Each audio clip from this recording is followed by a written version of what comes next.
नहीं, क्योंकि अपने आप में नहीं।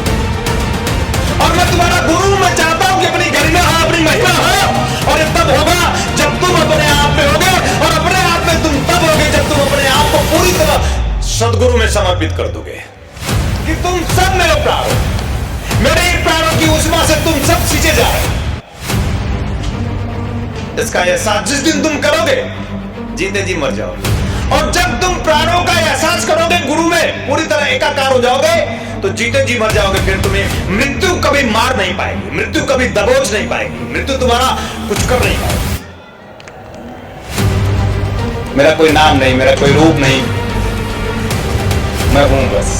जीव को माध्यम बनाकर समय विशेष में मैं ही चैतन्य गुरु के रूप में इस संसार सागर में इस सृष्टि को संतुलित करने के लिए, सीजन युक्त करने के लिए, इस सृष्टि को पूरी तरह से अपने आप में क्षमतापूर्ण स्नेह से भर देने के लिए, प्रेम को प्रभु से भर देने के लिए, अपने आप में आत्मा परमात्मा जीवन देने के लिए मैं समय विशेष सदगुरु के रूप में आता रहा हूं, आता रहूंगा। तुम जब तक मुझ में समाहित नहीं होगे, मैं काल से परे पार तुम्हारा गुरु तुम सबको अपने में आत्मसात करने के लिए, तुम सबके बीच में जब जब जन्म लोगे तब तब तुम्हारे लिए मैं इस धरा पे आता रहूंगा। तुम सब हवा बन जाओ, तुम सब फैल जाओ, तुम सब विराट हो जाओ, तुम सब ऑक्सीजन बन जाओ, तुम सब अपने आप में ऐसा बन जाओ कि सब तुम्हें आत्मसात करें। तुम्हारे बिन जी न पाए लोग, हवा का गुण है, तुम्हारे बिन जी न पाए लोग, सब जी लेते हैं तुम्हारे बिना। ये तुम्हारा भूल और तुम्हारा भ्रम कि तुम्हारे बिना कोई जिंदा नहीं रहेगा। तुम मर के तो देखो एक बार, मरोगे एक बार जब तुम, तो सब जीते रहेंगे, तुम मर जाओगे, मैं गवा रहूंगा। जीते जी मरकर देख लो।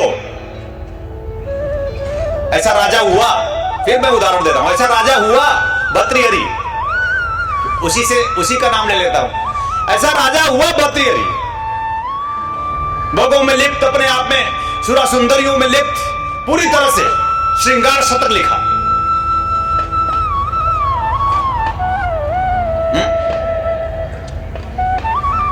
भोग विलास से परिपूर्ण, कैसे भोगों में रत जीव हो सकता है, कैसे भोगों में पूर्णता से जीव गतिशील होकर जी सकता है। श्रृंगार शतक, और उसको व्यामोह, इस मोह से मुक्ति मिली, गुरु के पास जाता है, क्योंकि पाया कि दुख है, दुख के सिवा कुछ है नहीं। तुम कई बार पाते हो कि जीवन दुख है, परेशान हो जाते हो अपने स्वजन से, परेशान हो जाते हो अपने आप से, स्व से, क्योंकि अभी तुम्हें अपना स्व, जिसे स्व कहते हैं, मिला नहीं है। परेशान तुम खुद ही से होते हो, अपने स्वजन से भी, सगे संबंधी रिश्तेदारों से भी। कोई न कोई कभी न कभी किसी न किसी समय विशेष में तुम्हें दुख दिया हो। तुम खिन्न हुए होगे, अपनों से, स्वजनों से, सगे से, संबंधियों से ही खिन्नता होती है। और तुम ये निष्कर्ष पर पहुंचते हो कि जीवन दुख है। बुद्ध भी निष्कर्ष पर पहुंचे, बुद्ध मुक्त हो गए। तुम्हारा पता नहीं कि किस निष्कर्ष पर पहुंचते हो कि तुम उपलब्ध नहीं होते। जीवन दुख, दुख के सिवा सामान्य जनजीवन है ही नहीं। जीवन द्वंद्व, तुम सिर्फ द्वंद्व में हो, कुछ भी कॉन्सेप्ट क्लियर नहीं, अपनी कोई ओजस्विता नहीं, तेजस्विता नहीं, अपनी कोई गरिमा नहीं, अपनी कोई महिमा नहीं, क्योंकि अपने आप में नहीं। और मैं तुम्हारा गुरु, मैं चाहता हूं कि अपनी गरिमा हो, अपनी महिमा हो, और ये तब होगा जब तुम अपने आप में होगे, और अपने आप में तुम तब होगे जब तुम अपने आप को पूरी तरह सदगुरु में समर्पित कर दोगे। ये सूत्र है, इसे पता चलता है तुम्हारा, ये सूत्र है, तुम्हें पहुंचा देता है तुम्हें वहां जहां तुम्हें पहुंचने के लिए तुम्हारा जन्म हुआ है। कौन कहता है पूजा से तुम पूरोगे, कौन कहता है पाठ से तुम पूरोगे, कौन कहता है कि तुम भजन कीर्तन से पूरो जाओगे। कर तो रहे हो, सदियां बीत जाती हैं, जन्म पर जन्म बीत जाता है, तुम जन्मते हो फिर मर जाते हो, फिर जन्मते हो फिर मर जाते हो, जन्म जन्म करके तुम इतनी बार मरे हो कि अब प्यास जगी है। शायद इसलिए पूजा पाठ में तुम्हारा मन नहीं लगता। और मैं चाहता हूं कि मन लगे भी नहीं, लेकिन मैं इतना जरूर चाहता हूं कि किसी में मन लगे ना लगे, मेरे में मन तुम्हारा लगे। मेरे में मन लग जाए, ऐसा लग जाए कि मन मिट जाए। बड़ी अच्छी लाइन है। मेरे में मन लग जाए और ऐसा लग जाए कि अमन हो जाए। मेरे में मन लग जाए, ऐसा लग जाए कि शांति हो जाए। और मन जब सदगुरु में लगता है शिष्य का, तो शिष्य अमन हो जाता है। गुरु के पास जाता है, बहुत दुखी हूं मैं, बहुत परेशान हूं मैं, क्या करूं? तो उन्होंने कहा मरने का स्वांग कर ले। मरने का स्वांग, और मरने का स्वांग सिर्फ गुरु ही सिखा सकता है कैसे किया जा सकता है। एक हफ्ता करके देख लो, जो कुछ भी तुम संसार के लिए करते हो करना छोड़ दो। देखो तुम्हारे अपने स्वजन तुमसे कैसे दूर होते हैं। जिसके लिए तुम अपना पूरा तन मन, अपना प्राण दे देते हो,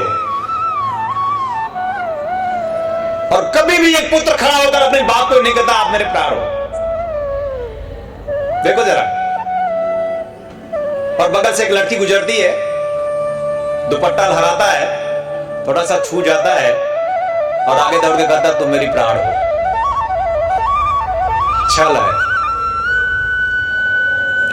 कभी कोई पुत्र अपने बाप को ये नहीं कहता आप मेरे प्राण हो। कोई संबंध में, किसी संबंधों ने कभी मैंने ये कहते हुए नहीं सुना कि आप मेरे प्राण हो। और कोई बाप भी ऐसा नहीं कि बेटा तुम मेरे प्राण हो। और मैं जब से मिला हूं आपको, और आपको भी एहसास होता होगा कि ये गुरु तो मेरा प्राण लगता है। और मैं जब से मिला हूं आपको, तब से अपना प्राण गाता हूं कि तुम सब मेरे प्राण हो। मेरे ही प्राणों की उष्मा से तुम सब सींचे जा रहे हो। इसका एहसास जिस दिन तुम करोगे, जीते जी मर जाओगे। और जब तुम प्राणों का एहसास करोगे, गुरु में पूरी तरह एकाकार हो जाओगे, तो जीते जी मर जाओगे। फिर तुम्हें मृत्यु कभी मार नहीं पाएगी, मृत्यु कभी दबोच नहीं पाएगी, मृत्यु तुम्हारा कुछ कर नहीं पाएगी। इसलिए शिवरात्रि आती है जी, इसलिए यह पर्व आता है। होश में आना है, जाग जाना है, और अपने आप में न्यौछावर हो जाना है। यही एक पर्व है कि कम से कम वर्ष में एक बार तो सोचो मरने की। मृत्यु झपट्टा मारे और उसके पहले एक बार मर जाओ कि मृत्यु भी शर्मा जाए। और मृत्यु तो झपट्टा मारेगी। खुश हो क्या? मृत्यु मारेगी तुम्हें तो कोई खुश नहीं होता। दुख, मृत्यु दुख है जीव के लिए, मेरे लिए श्रृंगार। मृत्यु दुख है जीवन के लिए, मेरे लिए श्रृंगार। वही जो तुम्हारे लिए दुख है, मेरे लिए श्रृंगार है। हम सजेंगे, हम दजेंगे, हम नहाएंगे, हम धुला। अरे मूर्ख, इंतजार कर मृत्यु का कि कम से कम जीते जी घी नहीं मिला होगा, मरने के बाद तो लेपन होगा।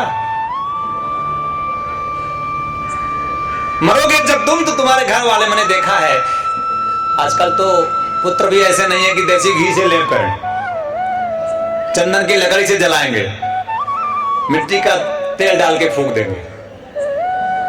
मैंने देखा है, बाप ने सब किया है, बाप ने सब दे दिया जो दे सकता था।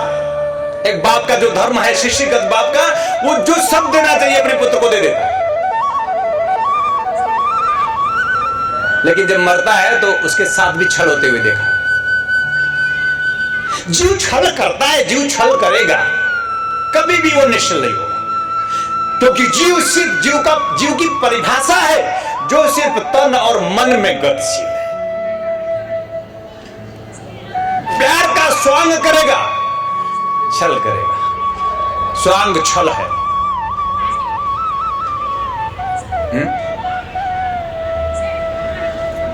मरने का स्वांग करो, देखो अपने आप में सब पता चल जाएगा।